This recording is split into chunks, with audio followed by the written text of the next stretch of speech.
ತಮಿಳಿನಿಂದ ಕನ್ನಡ ಹುಟ್ಟಿದೆ ಅಂತ ಹೇಳಿ ಕನ್ನಡಿಗರ ಆಕ್ರೋಶಕ್ಕೆ ಗುರಿಯಾಗಿರುವ ನಟ ಕಮಲ್ ಹಾಸನ್ ಅಭಿನಯದ ಥಗ್ ಲೈಫ್ ಚಿತ್ರದ ಮೇಲೆ ಬ್ಯಾನ್ ತೂಗುಗಟ್ಟಿ ನೇತಾಡ್ತಾ ಇದೆ.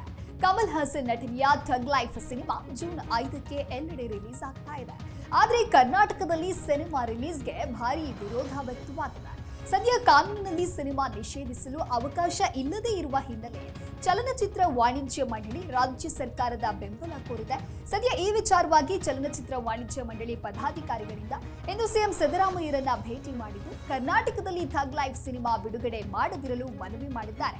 ಈ ವೇಳೆ ರಾಜ್ಯ ಸರ್ಕಾರ ಕಾನೂನಾತ್ಮಕವಾಗಿ ಸಹಕಾರವನ್ನ ನೀಡುತ್ತೆ, ಕನ್ನಡದ ವಿಚಾರವಾಗಿ ಎಲ್ಲರೂ ಗಟ್ಟಿಯಾಗಿ ನಿಲ್ಲುವಂತೆ ಸೂಚನೆಯನ್ನ ಕೊಟ್ಟು ಸಿಎಂ ಈ ರೀತಿಯಾಗಿ ಭರವಸೆಯನ್ನ ನೀಡಿದ್ದಾರೆ.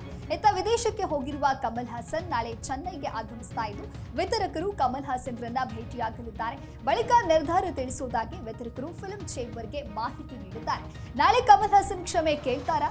ಇನ್ನು ಚಿತ್ರ ಬಿಡುಗಡೆ ಆಗುತ್ತಾ ಅನ್ನೋದು ಬಹಳ ಕುತೂಹಲವನ್ನ ಮೂಡಿಸಿದೆ.